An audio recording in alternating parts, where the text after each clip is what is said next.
Oh, hey! I'm glad you're here. As a child raised in a video store, movies were always on. Sometimes with the sound down, like when my dad and his coworker would use random tapes to test the heads of VCRs they were cleaning. And I would often put a movie on with the sound down, play music, draw, collage, make mixtapes, or mess with my sampler. But you never hear it the other way. Nobody's like, hey, let's watch Eraserhead, but at the same time, I want to also listen to Noibot and Strategies Against Collapse. Okay, maybe that's a bad example. That probably would work. But after time, music became a passion of mine, and this guest has been one of my favorites since I was 14 or so. Some people say don't meet your heroes, and those people really hate that I not only met them, but asked them to watch a random movie and then join me to talk about it. I'm extremely grateful to have had this opportunity and very excited to share it with you. But first, two things. I didn't want to interrupt the flow of our chat, so in a moment, I will tell you about our sponsor. And in that, there are several songs of which our guest is responsible for. So if you can count the song titles and correctly submit your total to me, I will randomly choose a winner by the next episode. And then I'll send you a prize from the sponsor. So head on over to Instagram or Twitter, follow VHS underscore podcast, and DM me your totals. Without further ado, a word from our sponsor.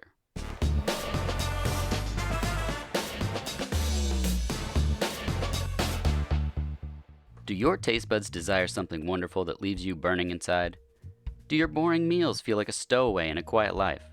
Would your open mouth rather feel like Mr. Lucky in the night of your life?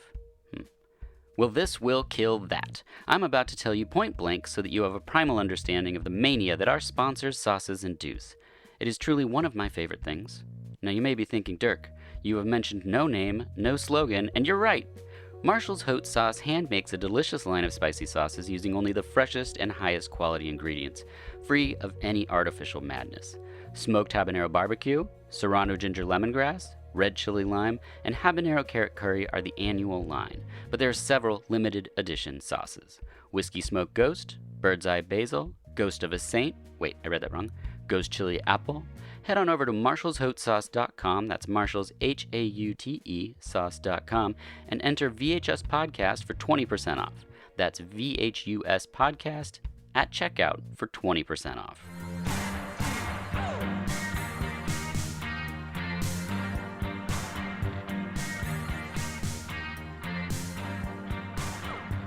Hello, and welcome to VHUS, the podcast where each episode is about a film and the guest has the profession or experience portrayed in the film. You can find us on Instagram and Twitter at VHS underscore podcast and on our website, vh-us.com. I'm your host, Dirk Marshall. I'm joined today by singer, songwriter, recording artist, teacher, and author, Chris Connelly. Thank you for being here. Hi. People can find more about you on your website, chrisconnelly.com. That's CONNELY.com. But the reason you're here today is as a representative of a musician or a person in a band. But I first wanted to address the last credit because there's an interesting byproduct of your profession, a celebrity aspect, like a fandom response, people approaching you and saying things like, you inspired me, and you perhaps thinking that wasn't my intention. Like I can probably guarantee that in '93 you weren't on LSD and cocaine in a destroyed hotel room and turned to Ogre from Skinny Puppy and said, I think this will inspire a boy in Oregon to read. Well, I do it to people myself, right? Right. I understand that because, I've met people who have really informed my life. Like, I met Nico Yeah. and she didn't give a shit, but she certainly has informed my entire life in a Yeah. very, very positive way. You get something and you go with it and it grows. And, you know, no matter who the person is, and you might meet someone who's a complete disappointment, but there's something in there from their creative output that Yeah. really inspires you, and you can't help that. It's That's what you make of it. It's your shape, I suppose. right. you Very well know said. But you did. I would pour over your lyrics, and I grew up in a video store. So first for me, it was box art, and reading all the things and looking at all the pictures. And then later with music, I would open up all the booklets and everything, pull everything out of the record, and I would read the lyrics. And Thank you. and the things that you wrote uh, were closer to poems than song lyrics. And it might sound silly, but for comparison, the word corpuscle doesn't show up on Pretty Hate Machine, if you know what I'm saying. Um, And don't get me wrong, I buy all the albums, I have it all, but there was something about your lyrics that steered me towards. There was an underground bookstore in our small town called Hungry Head Books, and that's what led me to finding authors like Marvin Bell or Stanley Green, which we talked Mhm. about briefly. You were working on a book that's somewhat related to Stanley Green, is that true? Yeah, I mean, it's a long story, but there's an album I did called Newtown Nocturnes. Yeah. Now, the book that you own, which is a suburb of Belsen. Yes. Now, I got that book a long time ago, and there's a poem in it. One, I like the whole book, but there's one poem in it that especially inspired me called Bavelaw in Oh, Winter. I have it written down here. All right. So that has been a wellspring since I Yeah. got the book, which must have been about 1980. And it keeps giving. Yeah. And then in 2016, I wrote an album called Newtown Nocturnes, and there's a long piece about Stan Green on that. And as you know, I was very close with his children. I'm still Yeah. really close with his son, but I've fallen out of contact with his daughter. And I was reading his books maybe about a year and a half ago. I was reading a couple of books I hadn't read, and some light bulb went off. And, you know, the poetry scene in Edinburgh in the 50s and 60s kind of mirrored the creative music scene that I grew up in the 80s. Yeah. We all shared rehearsal spaces. We all played music together, and I played music with Stan's son. Like we would get Wow. together and smoke pot and, you know, invent music together. Yeah. So it was this lineage of creativity, and I decided to write a book, but I couldn't do it Huh. for various reasons. And many people involved with that scene are dead. So Sure. research is hard, and a lot of avenues are closed off. But also just getting in touch with the vernacular of sort of Edinburgh in the 50s and 60s was tough for me. And then I saw an interview with Paul Auster talking about how Lou Reed wanted to write a book, and Paul Auster said, "Well, you should maybe just write some songs." Because Lou Reed couldn't write the book he wanted to Yeah. write. And Paul Auster said, "You're a brilliant songwriter." And I thought, well, I'm going to write songs about it. And so I've written an album, which is almost done, that is about Stan Green, George Mackay Brown, and George's muse, Stella Cartwright. That's so great. And well, it was it was a joy to write. It really was. And it was lovely to write something that was about someone else, Mm-hmm. not me. It opened up a whole avenue of language Yeah. and freedom as well, because I wasn't writing and sort of like second guessing myself. I was writing about someone else. I felt like I was off the hook in a certain way. Yeah. Oh, that So it opened up my language. is that aiming for some release this year, possibly? I want it to come out next year because next year is George Mackay Brown's 100th birthday. Great. So yeah, it'll come out next year. Oh, great. Also, your recent book, A Heart Has to Ache Before It Learns to Beat, is available now.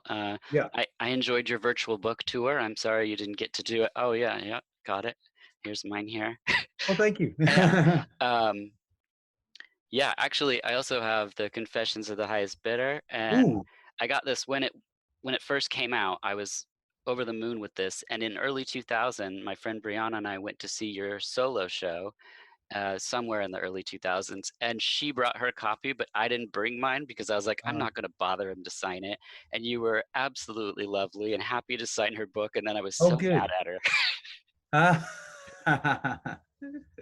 That's the way it goes, I guess. yeah. Well, Also, I'll maybe we'll cross paths and I can sign your book for yeah, you. I hope someday.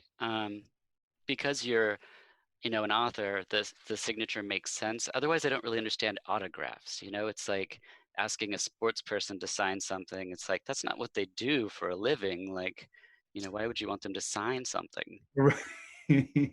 Maybe catch a ball. I don't know. But anyone interested in your time in the Revolting Cocks Ministry Final Cut or Wax Tracks projects can buy the book Concrete, Bulletproof, Invisible, and Fried: My Life as a Revolting Cock.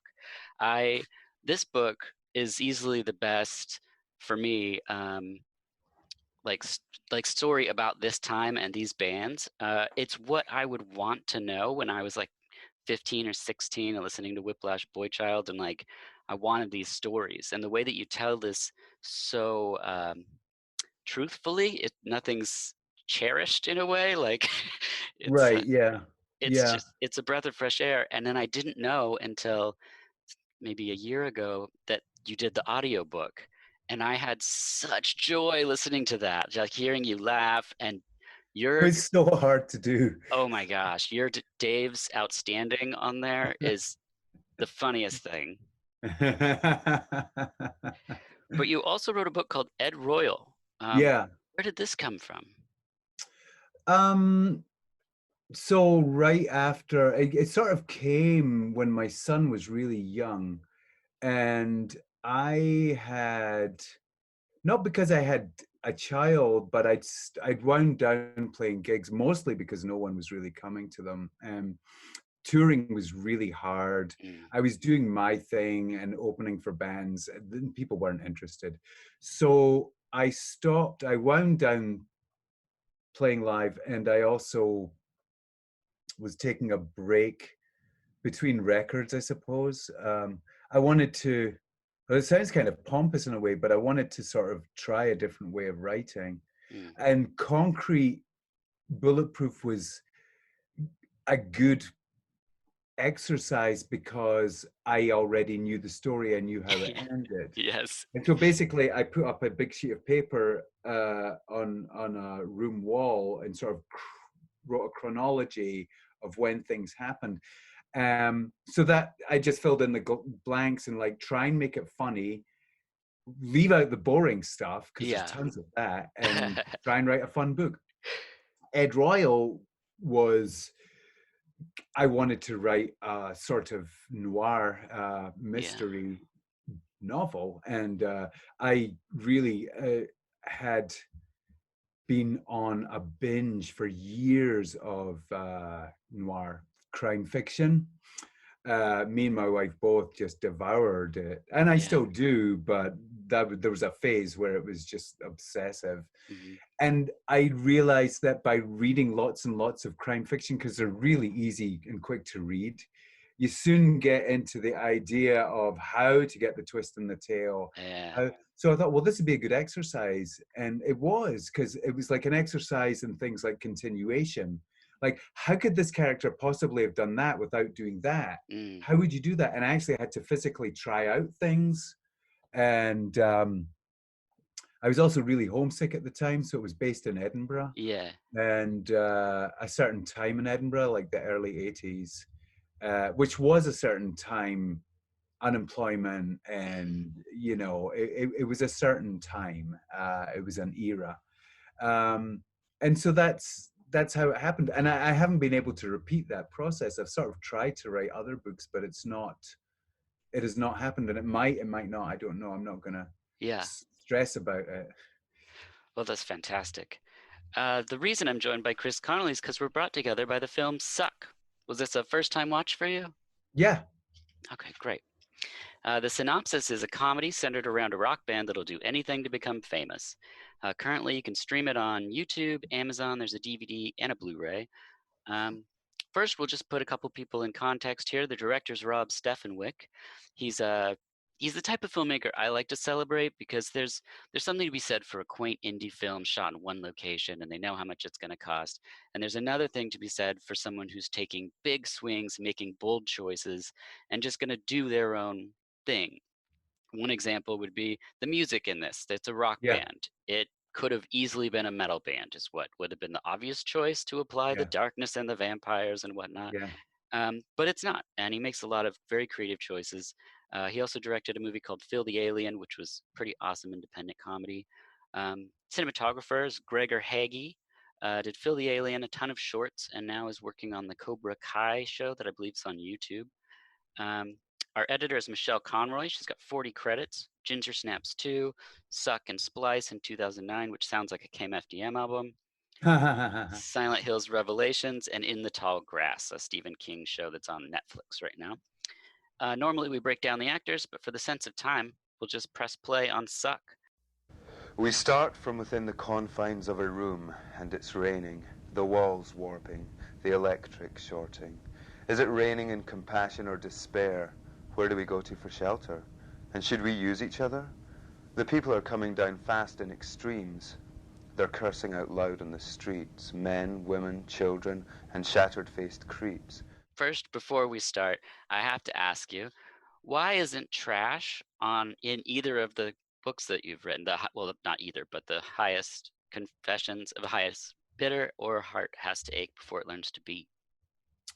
I forgot. It's not in either one. I don't think I have that CD single, so I just forgot about it. Oh, that's crazy. You can even look up the lyrics online. Really? Yeah, I just typed in You July know, lyrics and it popped I up.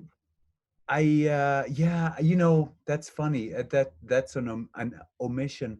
I'll put it in the next one Okay, great. in 40 years or something. Yeah, I love it. And when I looked up lyrics, there was things where people were just saying like how much they love that piece. So Oh, there are people out there that want it. They want it back. ah, good to know. Good to Yeah. know. This is the Rock and Roger Morning Show, late night edition. CMJ is almost upon us, so if you like your live music, and I know that you do, you'll want to get your wristbands before it's too late. And speaking of too late, it's never too late to say you're sorry. So we start with the shock rock played by Henry Rollins. This was all shot in one scene and then they cut it up to sprinkle it throughout the film. Okay. And then we get some Neil Burns stop motion animation. And then we see Dimitri Coates from Burning Brides as the vampire queen in the bar. There's kind of interesting thing in here because as a stage performer, you can feed off the energy of the crowd. But then once you step off the stage, we all want to feed off of you. So how annoying is like the meet and greet when you've just put everything out on stage? Well, you know, it depends. Yeah. It depends if I've been drinking or not. If I've had a couple of drinks, you know, it's to be honest with you, I enjoy it because I don't get to be social very much in my day-to-day life. And you do meet people like yourself who are actually really fun to talk to. There are some people who monopolize your time and are kind of rude, and that's a problem. So I like the meet and greets. It's fun, and I've met people who I've, you know, stayed in touch with, and I've made some really good friends. One of the things that kind of has bothered me over the past decade or so is the selfie. Photos. It's crazy because, you know, if you're playing a live gig, things happen. And I remember less than maybe like a year or so ago, I had an emergency to take care of. Like I had to get from the dressing room to somewhere, right, really quickly. And I can't remember what it was. It was time sensitive. So I had to blow through all these people in the crowd who wanted a selfie and thought I was just a dick because I was like, sorry. And, you know, you're still a person and there's still like, it's your job. And, you know, selfies are a pain in the ass. You know, I don't ask for them from people. And you know, for the most part it's fine, but you know, I'm friends with one of my closest friends is Shirley Manson, and I'm always embarrassed because she is so good. She never ever loses her patience. She has time for everyone, and that's a lot of people. And I've done meet and greets with her where I'm just like, fuck. And she's like, hey, and I'm like, it's a whole other skill set. I don't set. have that. I have patience, but not that kind of patience. Yes, understandable. I know you? How'd you know my name? Oh, I can read your mind. Wow. What am I thinking right now? Well, you're thinking this bartender is crazy. Alice Cooper is the bartender in this scene, and we see the queen vampire hypnotize the bass player, who's Jessica Parr from Mad Men. Hugo's introduced. He's the stagehand, played by Chris Ratz. One of my favorite parts, I think, of the film. I am saying that you should be firing me. So you're quitting. I'm not quitting. Why do you keep saying that? I'm not. No, what I'm saying is, as your manager, I'm advising you to fire your manager. We next see Dave Foley from Kids in the Hall as the sleazy manager. Have you had your share of questionable managers in the past? Yeah, you know, I've had to I've had managers who are in. I've never had a manager who really did anything that I couldn't do. Hmm. Um, so, you know, I have a partner, a business partner who has been with me since 1995. Oh, wow.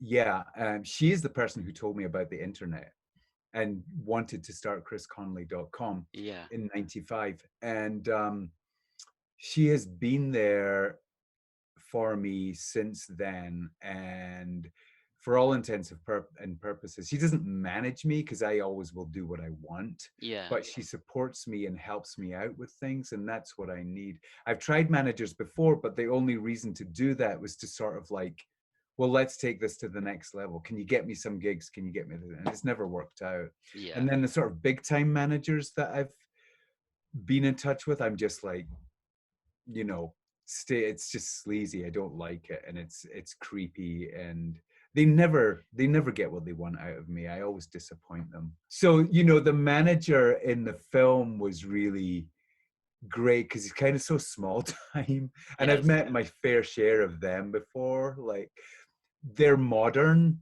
but they still like, this is show business, kid, you know, I Yeah. gotta show you the big, that never goes away, That's so which I funny. really liked in the film because it's true.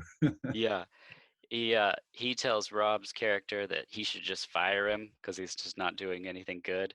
Uh, Right, Calico Cooper, Alice's daughter, is the server in the scene, and we get to right. hear "Oh Sweet Nothing" by Velvet Underground, which is lovely. Yeah. The manager says, "Rock is getting old. Have you considered Japanese hip hop?" And I wrote, "This seems like something Martin Atkins would say." For listeners who don't know, Martin came from Public Image Limited before starting the supergroup Pigface. Fuck it up, big face. Fuck it up, big face, fuck it up, big face, fuck it up, big face, fuck it up. Fuck it up, big face, fuck it up. I was obsessed with the Glitch video. Yeah, I had the VHS, Yeah. but yeah, there's an interview in there that you give where you look totally out of your mind. And I am. yeah, and you're wearing a white shirt that has like a girl on it with pigtails, maybe. Mhm. I was obsessed with this shirt. I thought it was a not Phenobar Bambolamp, the Whiplash Boy Child. Was it? No, it was Just a random shirt. It's funny you mentioned that because every time I look at old pictures or videos of myself, Yeah. I don't have any of that shit anymore. I'm like, oh, that shirt was so nice. What Yeah. happened? But I, you know, up until, well, I don't keep things. I don't have stuff, and I regret it in a way. But if I had those T-shirts, I mean, I'd never wear them. Yeah, but what I was really hoping it was a design of yours and that you could add them to the shop because I spent so much time shopping record stores and being like, "Where's that shirt I saw Chris wearing?" Alice Cooper reads Rob's mind and expresses his fears of failure. And then we get a scene in an alley where the band says they're going to have to sleep in the hearse, which is their touring van. So what hotel are we staying at tonight? Well, it's such a nice night. I thought we'd save some money sleeping in the bus. No, first of all, it's not a bus, it's a hearse. Whoa, And we're sleeping in the hearse tonight? Just for tonight, okay? That sucks. Yeah, could you give us a second, please? I've given you 10 years. What, now I gotta sleep with Hugo? And Jessica refuses to because it smells of drummer. As someone who was in 2 bands that had double drummers, did this strike a chord with you? Not really. I mean, you know, traveling with a rock band has never bothered me. I've always enjoyed it for the most part. Yeah. And you know, I've had my share of vans, but I've also had my share of buses as well. You know, I've been very lucky in that respect. Yeah. But yeah, that stuff has never bothered me. Oh, okay. She leaves with the vampire, and Joey hands her some flyers before she goes, so she has to flyer the vampire party.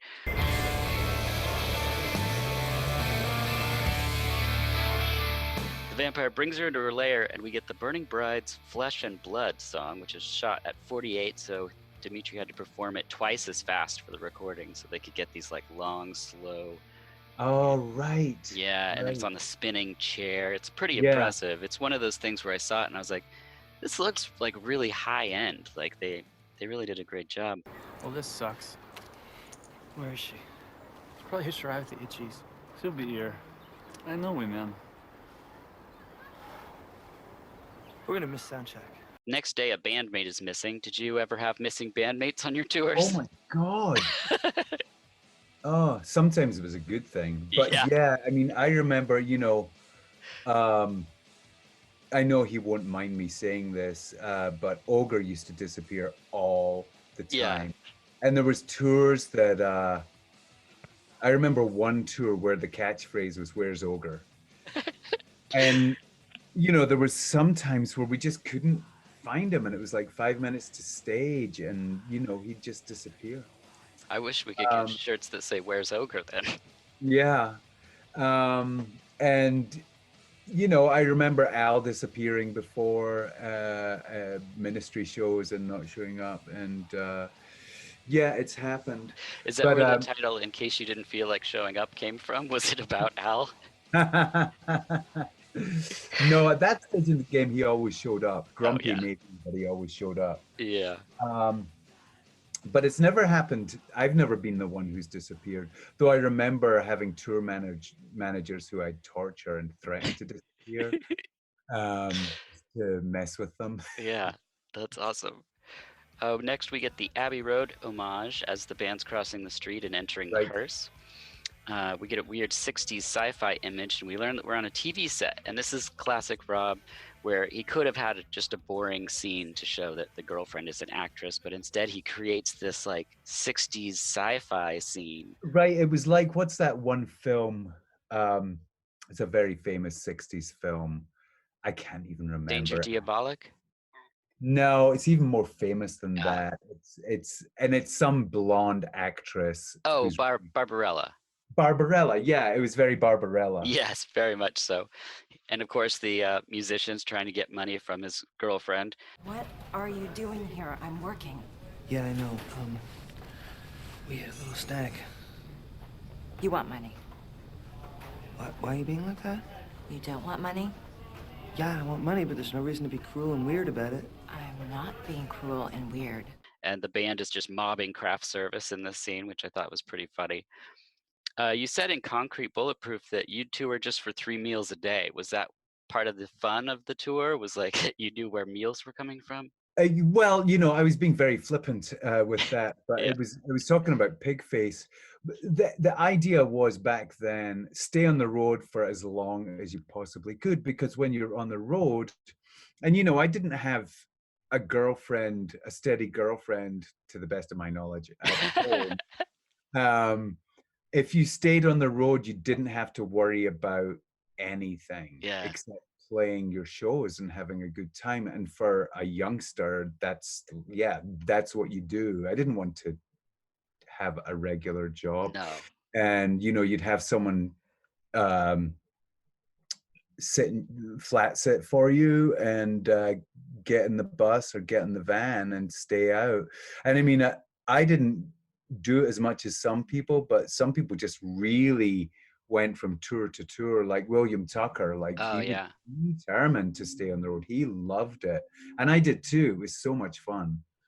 Yeah, I mean, and as far as food went, I mean, robbing craft services as these people did, there was photo shoots and radio stations. Any opportunity, there was a fridge somewhere, you'd find it. Yeah, you would steal.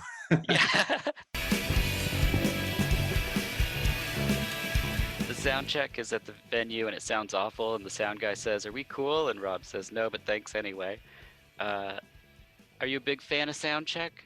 That's so funny you said that. No.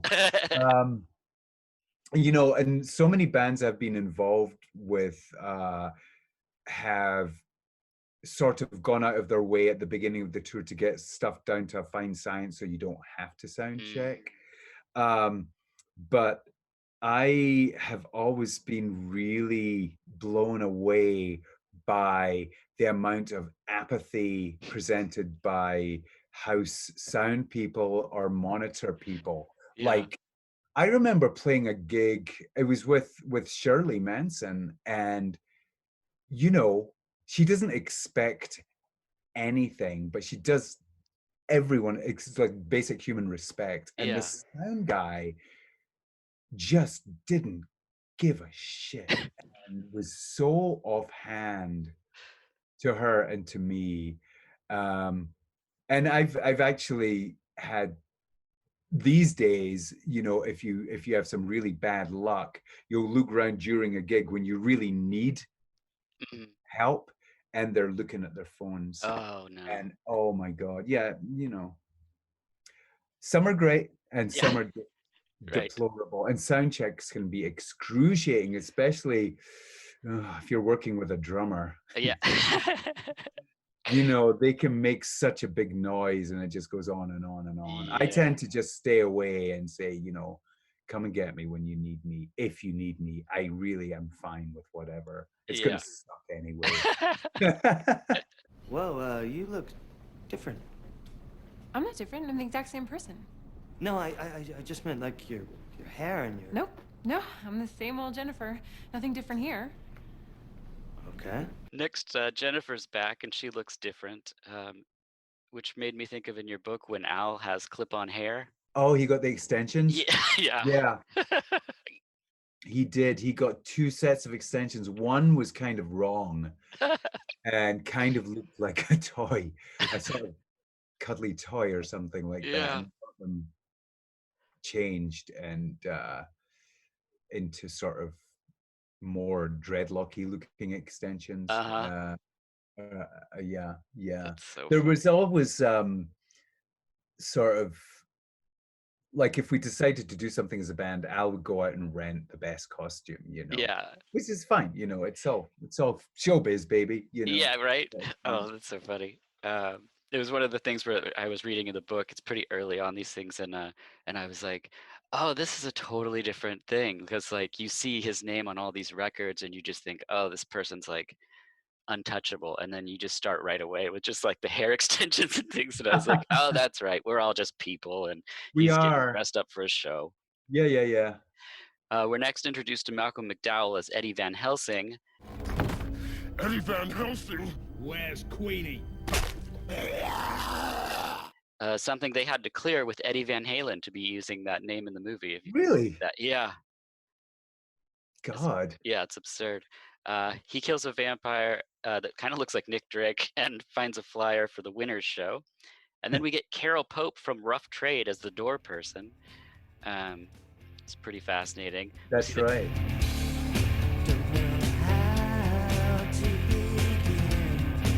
Band performing Going Nowhere, at which point the director said in commentary it perfectly sums up his life in the entertainment industry, which but nobody can stop looking at Jennifer. Rob gets hit by a bottle from his ex, and then Jessica is glowing in an homage to the T-Rex album Electric Warrior. That's right. Yeah. After he wakes up, he's at the crossroads, so what music's playing? Of course, Robert Johnson playing in the background. We see Alice Cooper's there and discover he's perhaps something larger than a bartender. How do I get out of here? You have a decision to make, a tough one. But I think if you look all around you, the answer's right in front of you. And who are you, my fairy godmother from hell? Oh, it's not who I am. It's who you are. And then he comes to, and Van Helsing shows up, and one of the parts that made me laugh the hardest, he says, What are you, afraid of the dark? We should all be afraid of darkness. I'm afraid of spiders. They are no good. Van Helsing puts in an 8-track, and then we see Lindsay Anderson's Oh Lucky Man, starring a young Malcolm McDowell. Right. Which is maybe my favorite film. I was so blown away. When it showed up? Yeah, because I knew exactly the scene and what so was great. going on. And I have Oh Lucky Man. Maybe I even have it here. But it's been, yeah, it's maybe my favorite film. I think it's a work of genius. Oh, that's amazing. So I thought that was a really, and I've seen that done before, and I can't remember what film. Oh, it was, don't tell me, it was that film with Terrence Stamp in it. Do you remember? Superman 3. No, Terrence Stamp. I know. It's not Priscilla, Queen of the Desert. No. Oh, I know what you're talking about. I can't think of the name. He plays a guy who's looking for his missing daughter. Yeah. He goes from London to America, and they played The Secret by The Who. But anyway, they have flashbacks, and they intercut it with the film Poor Cow, I believe, which is a British sort of kitchen sink drama. Yeah. To do flashbacks. So, and I loved that at the time. I thought that's a brilliant idea. Yeah. I love it because it's not computer generated. They no, not at all. They didn't do the de-aging, which is so creepy to me, you know? Yeah. So yeah, I was really excited when they used that McDowell film. That's and awesome. They got permission to do it and everything. Yeah. Yes. Playing his love interest is Barbara Mamabolo, who's fantastic in the film, and she's now married to the director. So really, that's kind of interesting. We learn that Queenie killed her. We get more stop animation, and then or stop motion animation, sorry. And then we see her turning in the car, and Dimitri is singing, "If one of us goes further, we ain't never going back." Drugs, vampirism, drinking. Have you seen some people turn on a tour? Turn? Yeah, like go from doing well to perhaps not so well. Yeah, mostly. Yeah, I have a lot. I mean, mostly their crew. Yeah. And you know, it's maybe their first time out, and it's an eye-opening. So they'll start, and then you know, maybe a couple of weeks in, they'll get a nose ring, and then they'll shave their head, and then by week 3, they're a horrible junkie. Yeah. Yes. Well, they hit the border, and the first guard is Alex Lifeson of the band Rush. I didn't even realize. Yeah. They're forced to pull over instantly. Your book has some mentions of crossing the border a few times. Which that border crossing really reminded me of pretty much every border crossing I've ever done.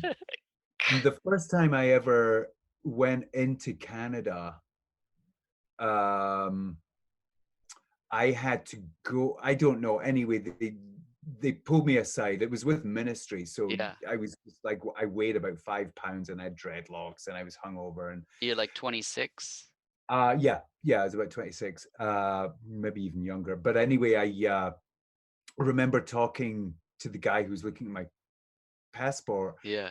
What are you doing here? I said, well, I'm in a band. What's the band called? Ministry. Huh. What kind of music is it? And I was like, oh. And he was like, is it like the Moody Blues? And I was like, yeah, just like the Moody Blues. Oh, great. Please have a great time. That's amazing. But the last time I went into Canada, the guy, I thought he was kind of trying to get me to admit I smoked pot, which I thought was really weird because it's legal there. Yeah. And he was a really straight guy. And then he told me that apropos of nothing, he told me that he saw the Station to Station tour in Toronto in 1976. Yeah. He described it to me, and I was like, that's interesting. Like how long did he describe it to you? Like, did he go through the whole thing? No, he didn't go through the whole thing, but he talked, you know, he's just a dude. Yeah. And for that film, the opening act was Un Chien Andalou, the Buñuel film. There was no band opening up, and he's like, yeah, there's this really creepy black and white film before Foley played. I was like, yeah, Un Chien Andalou. But he was like, what? Buñuel, asshole. Yeah. Oh my gosh. Well, they have to pull over as well, and we get the Born in the USA homage in front of a flag with the blue jeans and the shirt. Did you catch that one too? Oh yeah. Yeah. I caught them all. Good. Alex is there to give the band a hard time. He sees the lady looking gaunt, much like your story you just said, and he thinks she's got drugs. She takes her glasses off and vomits in her purse, and he says that he was in a band, and he goes, takes me back, and says, go on right through. Exactly. The band pulls up to a gas station, and she kills her first person to the Stooges' TV eye. Maybe I can buy you a drink. I get off at 4 a.m. Thirsty now.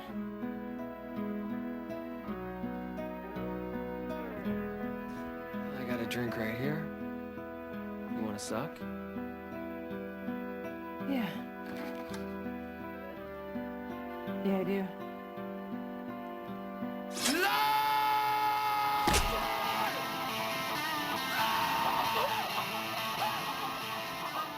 Right. Classic. Which is a great kill, by the way. I loved it. It was It's so funny. So funny. We see Hugo finish peeing, and we get the Rolling Stones Beggars Banquet homage, only the wall says winners instead.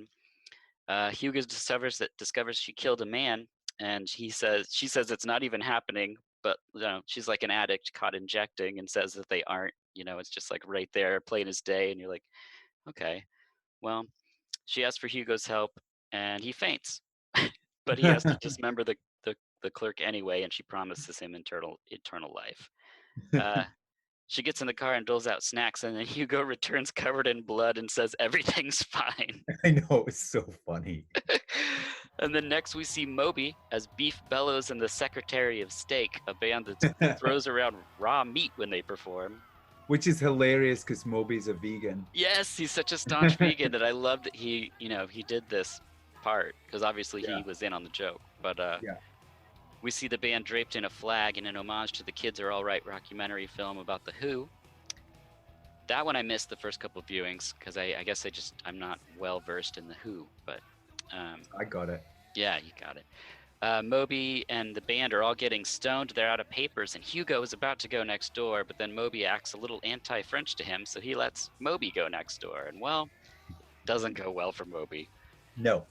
The band says they're stopping by Victor's and that he has a magic studio, and Hugo enters saturated in blood again, and Joey says, "You left clean and you walk back in covered in mystery blood. What's going on?" And Hugo says, "You're high," and they all just accept it. Then Hugo eats a fly, which is an homage to Renfeld from the original Dracula. Jess is drinking from an arm, and the band enters and says, "You ate beef," which is a great line. Everyone be cool. Okay, we definitely smoke PCP. I can explain. You can explain? You can explain why you're chewing on a severed arm? Oh, don't be such a drama queen. Drama queen? You killed someone! Whoa, hey now. Everybody just chill a second. Nobody killed anybody. It's PCP. We're just bad tripping is all, right, Jenny? No, this is real. You had Hugo cover your tracks as usual. And you're an insensitive asshole who only cares about himself, as usual. They threaten to kick her out of the band, and someone says we should call the cops, but then Tyler says, "We can't call the cops. We're still in a band. We aren't narcs." This band of brothers. And then, of course, they say whatever happens stays on the road. Right. Which is true, unless you write this memoir, which... Exactly. Oh, you don't know what I left out. Oh, I'm surprised you remembered this much, really. Okay, so she says she has a problem, but she's still the same person, which is something, if this was just a drug allegory we were going off of, these would be very similar things you would hear, I would imagine. We get a montage song by the Winners, more stop motion animation. Jennifer and Joey have a conversation where trust has been broken, but she says they can record her song at Victor's, but he says, "I'm still the leader of the band, right?" As someone who has led so many bands, with a band like Damage Manual, it's a credible pedigree of players involved. How are songs constructed, and how do you operate as the lead singer for something like that? Well, using Damage Manuals as an example, that project had started before I joined. So, which is to say, Geordie and Wobble and Martin got together and started playing music together, and then started thinking about singers. And I think I'm pretty sure they approached John Lydon first, and he passed. And then they asked me. For me, it's sort of, I learned a lot when I worked with Ministry, in that when you are what you are in the band, if you're working with a producer like Al or Paul in Ministry, do your bit and rely on the fact that they will do their bit. Don't try and seize control of anything. When I was in the Finney tribe prior to Ministry, it was so democratic to the point where it actually detracted. Decisions couldn't be reached easily amongst 6 people when you're mixing down a song. I mean, we did it, but I found it a lot easier to say, you're singing, you're writing lyrics, do that. Listen to the music, not the people. And bring what you have to the table and see if it works. And then I don't have any sort of, I'm not precious about what happens afterwards if it gets chopped up and messed with. I try and see the big picture and try and I don't give input.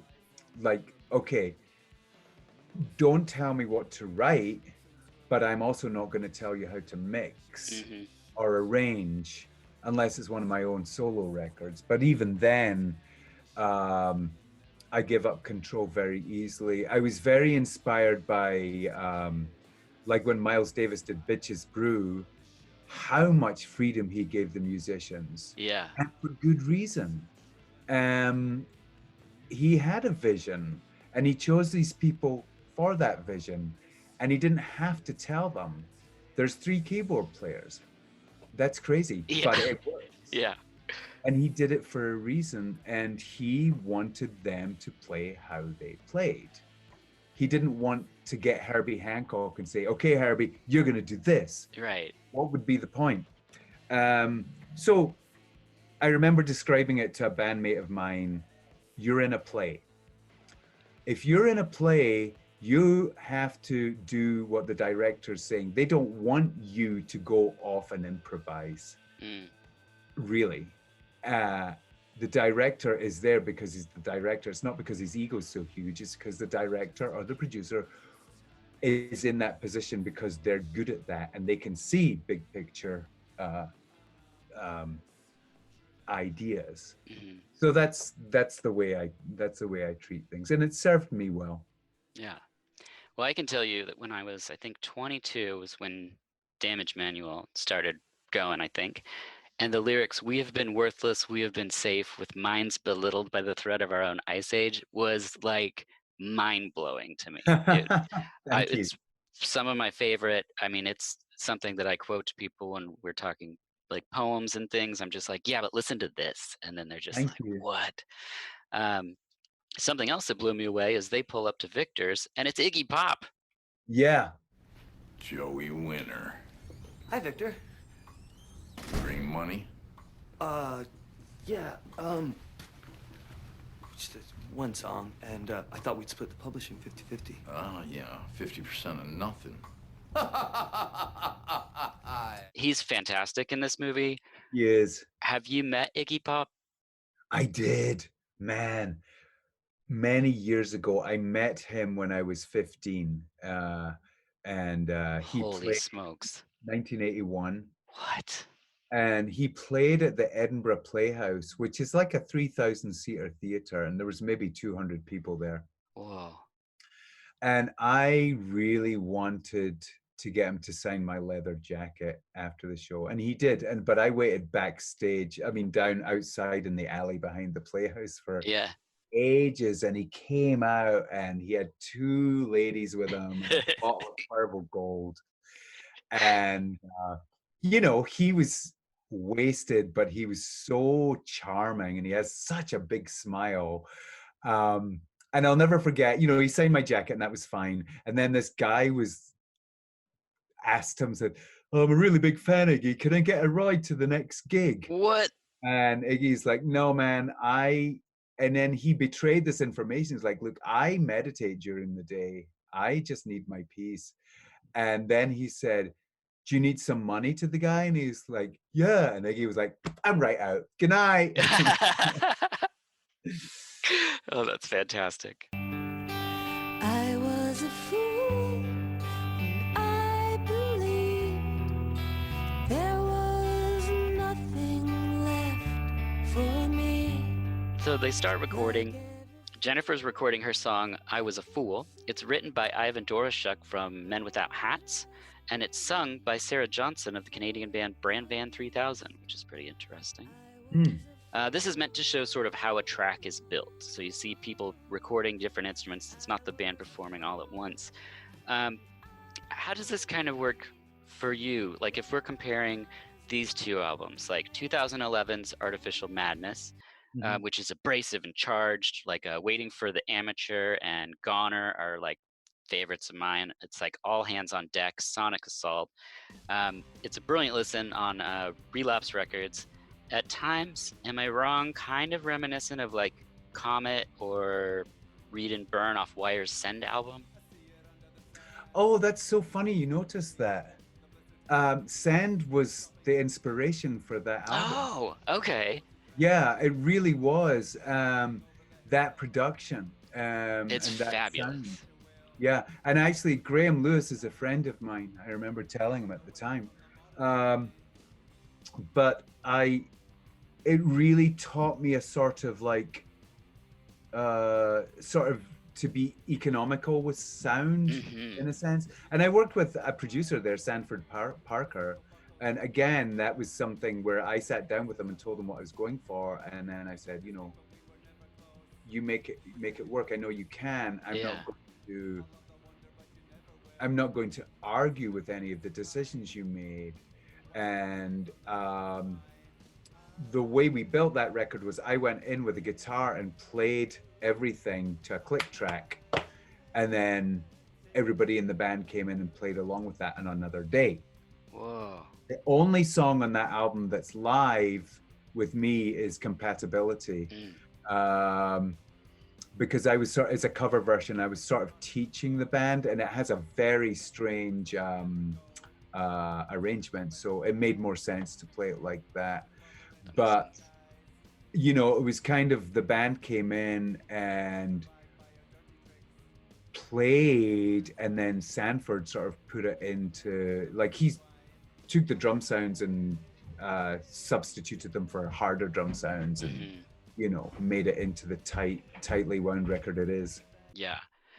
And then comparing that to 2008's Forgiveness in Exile, which is also amazing, with improvised jazz musicians and David Miller of Feeney Tribe, Shirley Manson, David from Current 93, and Tori Higginson. Yeah. How did that album come to form? So that was I was working again with the producers Tim Kinsella and Ben Vida, who did the episodes prior to that. So it was kind of an extension of that. Okay. But so much of that a lot of it I worked out before, and then a lot of it we just went into the studio and winged it. The first song, Forgiveness in Exile, was very much inspired by something like Pharaoh's Dance by Miles Davis, where I just sort of gave them a few chords and said, let's go. And but there was a lot of editing and a lot of layering and a lot of spoken word that I went into. I had a vision in mind. So the album was constructed with live jams, I guess you could say, and built from there. And it turned out really nicely. No, I love that album. And it's I love the way that you kind of go through and do different things. You show different sides. You might do like something that has spoken word aspects to it. You might do something that's really melodic, something that's acoustic, something that involves noise, something that's short, something that's long. Part of the fun is like when you put out a new album, sort of seeing where you take it. And that was a very fun record to make, because the guys I was working with a lot of them are from the improv scene. So they were into it, and they were into playing and into trying things. And we were working in a studio that had quite a lot of instruments, like weird instruments, like there was a harmonium. And I used that, but I didn't use the keyboard. I just used the pedal to make a sort of noise. It was just wood on wood. And, you know, we didn't have a lot of time to do it. I mean, we just had a couple of days to record it, but we sort of went in really focused and got on with it. I think we went down the night before and just ran through a few ideas, so we weren't walking in cold. Right. You know? But in a sense, it was kind of a bold move, because it's a leap of faith. Like, I had all these ideas, but were they going to work? Right. You know? I didn't know. Since we mentioned Shirley a couple times, I know that she's performed with you in Sons of the Silent Age, um, which is a performance group of musicians that strictly do a specific period of Bowie. Is that correct? We do all periods of Bowie. Oh, okay.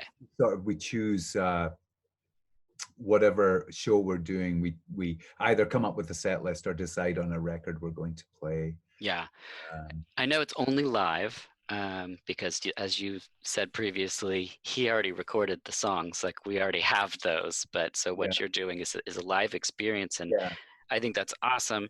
However, living in Oregon, I don't get to see it. I just get bad YouTube videos. So I hope sometime there's like a live filmed thing that we could see. Yeah, I know. I mean, we've missed a couple of shows because of lockdown. Yeah. And I would love to see you do Word on a Wing. So I'm just throwing that out there.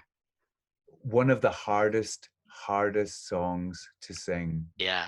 If not the hardest song I've ever sung is Word on a Wing. It's just one of these songs that you think you've climbed the mountain and there's a whole other level you've got to get to. And it's also emotionally harrowing at the same time. Yeah. It's brilliant, but it's so... Playing Station to Station as a record was a real eye-opener into how brilliant of a singer Bowie is. Yeah. We all know he's a great singer, but when you try and do that, that's acrobatics. It's crazy. And he's not even showing off, really. It's so true. And you've met Bowie 2 times? Yeah, I did. I can't even imagine what that would be like. Like, how did you get words out? Did you just say like thank you, or? Well, I mean, we're both musicians, so there's common ground sort of, and he knew about Ministry, and so he was happy to meet me. And the first time I met him was through Trent. Right. He was through with Trent, so he knew I wasn't just, well, I was a fanboy, but there was a give and take. Commonality, yeah. That makes sense. This tour's my last chance. I'm not giving up. You don't have to give up. Just kick the vampire out of the band. Yeah, but she's helping us, not hurting us. Maybe it ain't worth it. Iggy breaks down the shit of celebrity. He says, always wear a condom and never trust a goddamn vampire. Joey says he thinks he's a hack, and Iggy says, you're not a hack. You're not a hack. Thanks. You're a poser, wanker, dick. Now take your vampire and go. I mean, imagine writing the script where you're like, and then Iggy Pop's gonna call me a poser, wanker, dick. I mean, that's pretty awesome. Back in the club, we get Bowie's Here Comes the Night. Jennifer runs into a guy who gives her random pills. This happens in clubs a lot. I don't know if you've had this experience in the past, but where you're performing and someone just hands you pills. Yeah. It's the Not craziest anymore. thing. No, but back in the day, Back in the day. Used to DJ and stuff, and people I all the time mean, I were just... remember like sitting on the bus with this handful of random pills. Like, what are they? Yes. It's so true. In the green room, he notices another band member now looks like they've been turned. Jennifer enters and puts the pills on the table, and Joey comes in and takes the pills, and on stage he is so high. Yeah. We get a chaotic, drug-filled performance. Some that you've had in the past. Were you ever too high on stage, or did you just make it through? Okay, you want to know some stories? So one of my favorite occasions was when the Revolting Cocks played in Glasgow in Scotland. Okay. It was the first time and only time the Cocks have played in Scotland. It was 1991. And was this the Cows tour? Huh? The tour where people thought you were going to have cows? Yeah. Okay. I remember, first of all, I got there and all my Scottish friends are there at soundcheck. And, yeah. We blew off soundcheck and just went to the pub. And then got back for the gig, and there seemed to be this there was someone there to do an interview, and then there seemed to be this line of people outside the dressing room door with different kinds of drugs. So I took them, and my mum was there. Oh my gosh. Yeah, my mom came, and I remember being on stage, and I'd taken ecstasy on top of everything else, and the ceiling was just this purple mass. I Whoa. think I threw up, but you know, On stage? people love that show. Yeah, people love that show. It was an absolute revolting cock show. Now I remember another gig I played with Pigface at one of my favorite venues, the Toronto Opera House. Oh, wow. And I was tripping and I was so high, I got lost in the stage curtain. Like I had to be on stage and it was just like these red velvet curtains, like, oh my God. And I remember us being chased by my lyrics. Oh, wow. Yeah. I made it though. We did the show, I think. Yeah. You treacherous bitch. Whoa, take it down a couple notches. And you take Sam down with you? Sam's a big boy. Yeah, I don't need people to make my decisions for me. Yeah, you do. You're a drummer. It's good drum humor in this. Yeah, there is. Next, they're on Rocking Roger, and when they asked Henry to do this role and told him he would get a mullet, he said, "Yeah, a mullet, a total douchebag. I know this guy. I'm ready to go."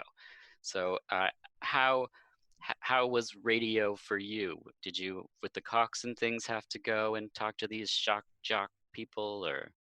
We have done. I mean, most of what we did was talk to college radio people. Sure. I mean, interviews are varied. I mean, they can be really, you can meet some really great people, but there's been some people who are just idiots. Yeah. And, you know, if I was ever with Bill Rieflin or Paul Barker, they do not suffer fools. And I was like, and I'll try to be, and I was like, you know what? I'm done. Go get them. And they would just be devoured. But big time shock jocks and stuff like that, I don't remember ever doing anything like that. Oh, good. I mean, I've met my fair share of people like that in the music business, for sure, that are just ridiculous, you know, for sure. I don't know if they exist anymore or not. You all just released a single. What is it?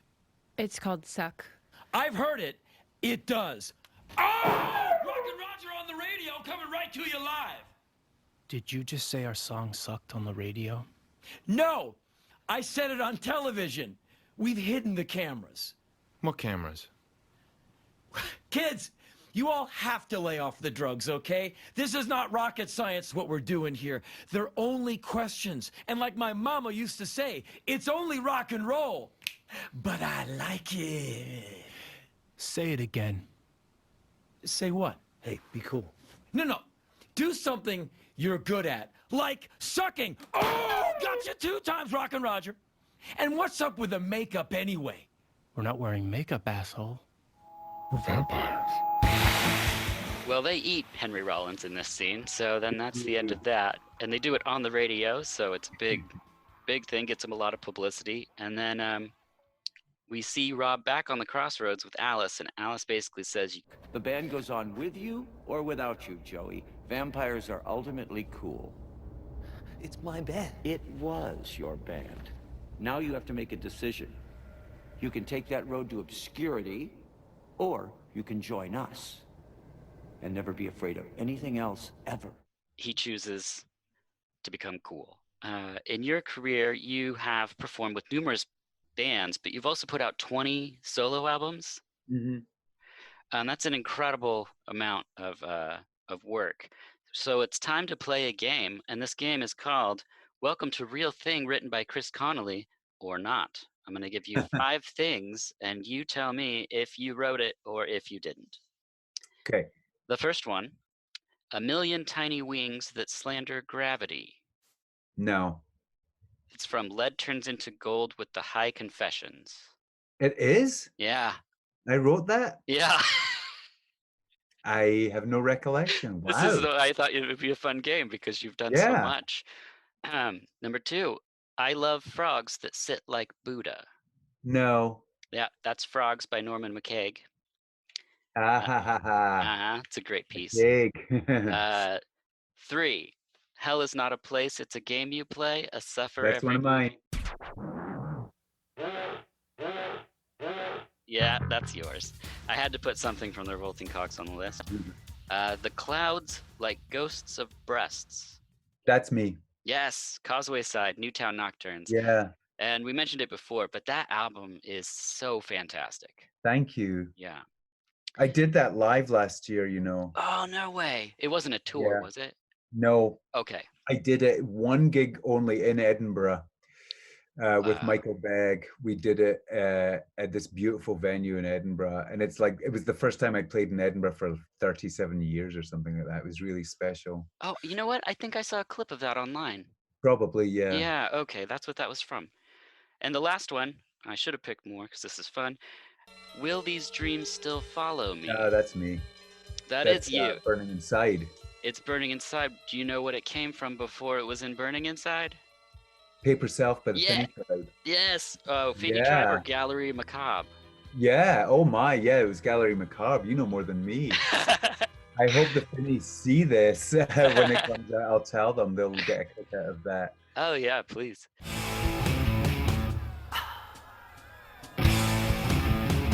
Next, Rob decides to turn vampire. We get the full performance involving levitation. Joey sees the band eating a groupie and he freaks out and he goes outside and he meets Iggy. Iggy's outside. Iggy gets that he's sold out. He turned to the dark side. No one likes a judge. Hey, I didn't say anything. I just wanted to see what all the fuss was about. Yeah, well, good. Now you saw. Are you okay? Don't touch me. Oh, take it easy. Sorry, man. I'm sorry. I'm not feeling good, you know? Yeah, you're a big rock star with a big problem now. How cliche. He accidentally kills Iggy, and before Iggy dies, he calls him a wanker one last time, which is so good. Wanker. He tells the band he killed Victor, and they say what happens on the road stays on the road again. They're successful. They're in a plane. They're drinking blood in IV bags now. Malcolm shows up, and they decide to go kill the Queen. And this part of the movie wraps up pretty quickly. They're pretty much right back at the Queen's lair. He invites them in and says, "You guys want to hear a song? I wrote it 100 years ago, but I just figured out the middle 8." Which is... And then Dimitri improvised this tune. He actually made that part up. Our final battle, Eddie shows up and basically just kills the Queen, and Danielle's there. She wasn't murdered. She was turned vampire by Dimitri. And then Dimitri dies by a flying V through the chest, and TVI is back in the soundtrack. Right. It's so well used in this movie. Yeah. And then another great line, he says, "They're all returning back to out-of-work musicians. It's gonna hurt." When they're turning back from vampires too. 6 months later, they're Joey and Jennifer wearing matching sweatshirts, and they're driving a minivan. And he says, "Do you ever miss it?" And bam, they're back at the crossroads. Tell me I'm dreaming. Welcome to my nightmare. Charades, matching sweaters, pottery class. No, this is over. We killed the Queen Vampire. No, you killed a 300-year-old vampire named Queenie. I'm from a much older breed, what you kids call old school. Are you gonna kill us? Totally. Just let her go, okay? Relax, Romeo. I'm just here to set you free again. Hey, let's put the old band back together. And they decide, well, maybe they'll get the band back together. Fortunately, we didn't get a sequel to Suck, but it did like this little bit where it's like it shows when he's young and ambitious and he wants his band to succeed, and then it shows like when he's older and he just has different needs, you know. He's like, right. It's like, oh, this will work. And that brings us to the end of Suck. Do you have any final thoughts before we do the remaining few questions? I thought that there's a couple of things I appreciated it. I liked how they used musicians in the film. Yeah. Usually I find, and when I saw what the film was, I was really worried because usually when they do it, they get the sort of rock part wrong. Like the studio was feasible. Yeah. The gigs were feasible. I mean, you've got, of course, it's ridiculous. I mean, it's over the top, but it's supposed to be, and it worked well as a comedy. I thought. I think I really enjoyed Jessica Perez's demeanor because I don't know what her demeanor is, but it's sort of, it's very unvampire-y. It's very Yes. apologetic and shy. Hmm. So as far as comic acting goes, I thought it was right on the money. I thought all the characters were pretty funny, though. Yes, I agree. I agree. Are there any common misconceptions about being a musician? I think people forget how boring it can be.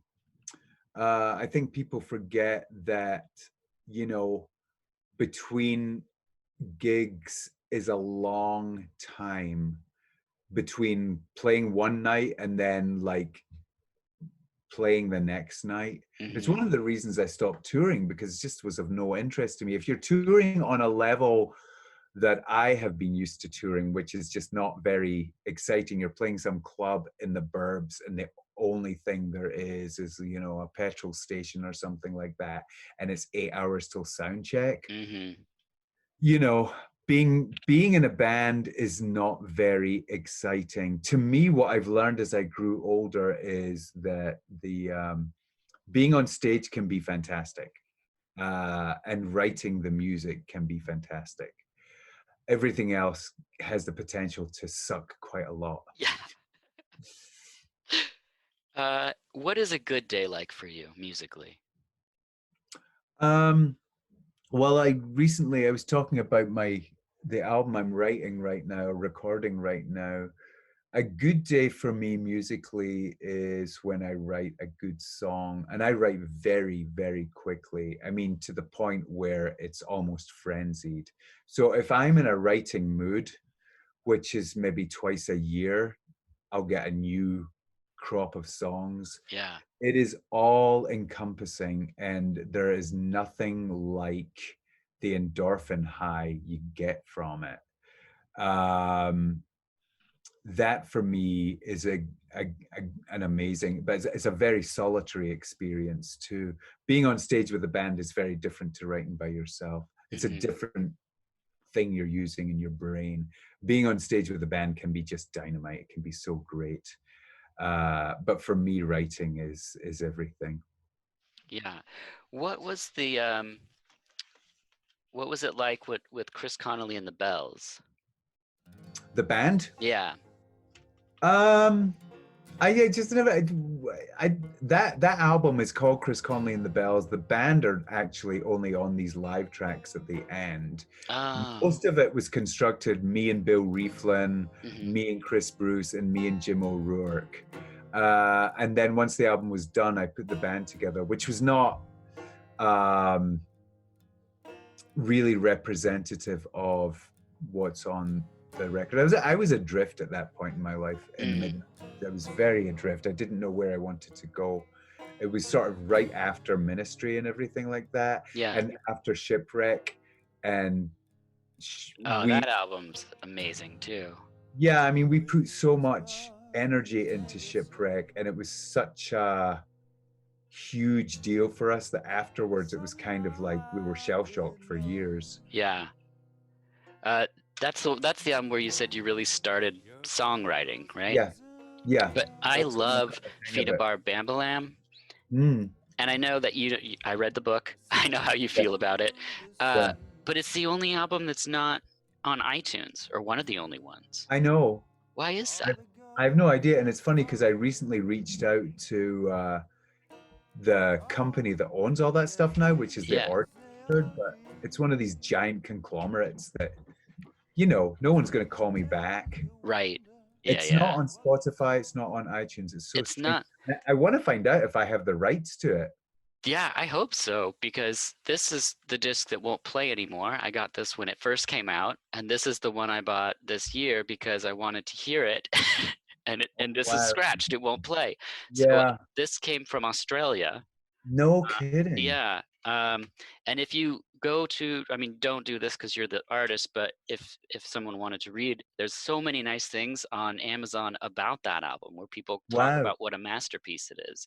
And as somebody that spent all my time listening to your first two solo albums so much, I absolutely love that album. That's so nice. Thank you. I actually have the master tapes upstairs. Oh, whoa. Like if I can reissue it, I can do a really nice job. That would be amazing. I would No. kill to have it on vinyl. Yeah, I have it on vinyl. Oh, really? It came out on vinyl in the UK, yeah. Wow, that's crazy. Yeah. What's a bad day like for you musically? I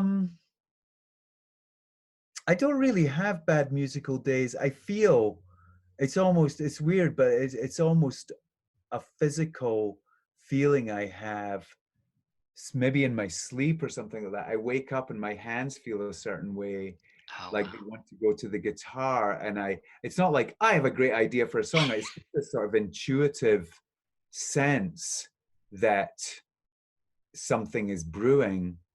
And if I don't have that feeling, then I don't play music. I've not played music for I mean, I finished recording the birthday poems. That's what this album is called. Oh, great. In June, writing and recording it. And you know, after that, I'm done. I just put my instruments down, and unless I'm like collaborating with someone or doing a vocal for someone, I don't even bother because Oh, I yeah. know it'll be pointless. I'm glad you mentioned that because something that you are doing these days is people are contacting you and you're recording vocals for other projects. You just did one that starts with an S and it slipped my mind now. Well, there was the Joy Thieves. Joy Thieves. There's also the Nukes Collective, right? Yeah, And yeah. then there's something Sewn or something like that. You did shoot, doesn't matter, but I No, just I wanted can't to even mention that remember. people can find you guesting on different things. The Yeah. recent Frontline Assembly album, even. Yeah, yeah. That all started because I have the capability of doing it at home.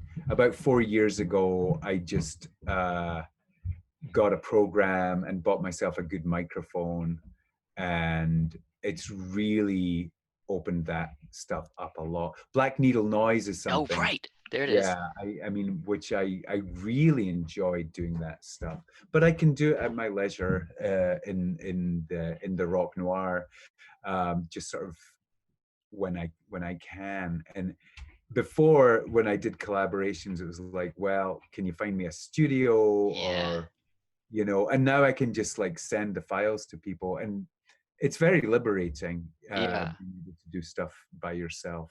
Is it kind of like they send you the track or the skeleton of the track and then you listen to it and write to that, kind of like what you did with the Ministry TV song? Yeah, you know, I'll have them. Usually I'll say, if you send me an MP3, I'll listen to it and I'll write something. I'll sing to the MP3 and send it back to you, and you can do what you like. It's as simple as that. And you know, sometimes you know, people send me something and I'm just like, look, I can't. It's not. There's nothing here for me. But sometimes people will send stuff and it's like, yeah, like I did when we were in lockdown, I did a couple of songs for the Joy Thieves, which is the band I collaborate with. And they were really great songs, and I couldn't wait to start writing for them. And it came really quickly and it was really fun. And you know, my neighbors probably, I don't have any soundproofing, they just hear this nutcase yelling in the basement, you know. Right. So nobody ever stops me in the street. They just avoid me. Fine. That's fine. Do you have any advice for anyone interested in being a musician? Interested in being a musician? You know, I always try to encourage people to do that. As a teacher, when I was teaching at School of Rock, I was always trying to find or suggest to my students, who were mostly teenagers, that they might want to write. And many of them did not, but many of them did. And I had one student especially who was very dear to my heart, who, since I started working with her when she was 12, and I knew there was something there. I knew there was something there. And she was a great singer. We developed her voice, and every few weeks I'd say, look, you know, and I talked to her mom, you have something, you can write, you'll do it. And she just kind of blew me off. She's like, yeah. And then one day she came in, you know, about a year ago, said, I wrote a song. And it was wonderful. And it was like, you know, I am not going to tell you how to write a song. I'm going to tell you you can write a song. Yeah. And once you find that in you, you will have so much fun. You will never look back, you know, and that's what it is to me. And I'm really lucky. You know, I know not everyone can write, but I do believe everyone can bring something to the table and maybe find some enjoyment in it. So as far as becoming a musician, if you're driven, do it. I mean, look at half the bands I worship, like Throbbing Gristle. They made a career out of abusing instruments, right? Yes. And created some incredibly powerful sound out of it. Think outside the box. You don't have to follow any rules. That sounds so punk rock, but it's true, you don't. Especially these days with affordable studio programs that you can buy for your laptop, you can have a ball. Last week, I introduced my son to my Korg synthesizer, and I plugged it into a delay pedal, and I said, go for it. You can't hurt it. Just turn everything up and see what happens. And it was really fun for him. That's awesome. I have a list of albums that were ones that kind of shaped what I thought of the world. It's like sometimes you hear something and you go, oh, you can do that. And Whiplash Boychild was one of those albums for me, as well as Can's Delay, This Heat Deceit, Henry Cow's Western Culture. You know that one? Oh, yes. No, I know that record. Yeah, and Throbbing Gristle's 20 Jazz Funk Greats. Yes. Just because of when I got it. I like a lot of the Throbbing Gristle catalog, but there's just there's things that happen on each of those albums where I was just like, I didn't know you could do that. Like, I thought you just had to make things rhyme and catchy, you know, and you can have. No, Western Culture is a great example of a record. I mean, it's a difficult listen. I saw that tour. It was the first gig I ever went to. Seriously? Yeah, the first show I ever went to was Henry Cow, and it was their last tour, I believe. Holy smokes! For Western Culture, and all they played was stuff off Western Culture and improvised. That's nuts. Yeah, it was pretty nuts. I was 13. My brother took me, and he was horrified because he was so punk rock, and my mom made him take me because, like, I want to go to this. Yeah. That brings us to the last question, and it's my favorite question. Chris, what are your dreams like? What are my dreams like? Yeah, like when you go to sleep. It depends if I have I have this blind. We have blackout blinds in my bedroom. If I have it up just a few inches, then I'm facing oncoming traffic, and my dreams are filled with light, like fireworks and stuff like that. But my dreams are, you know, I get so many ideas in my dreams. And a lot of times my dreams sort of carry on from, if I'm being creative, I will go to bed thinking of what I'm doing and I'll fall asleep. And often, excuse me, my daughter's best friend is trying to Zoom with her at this time, like, fuck off.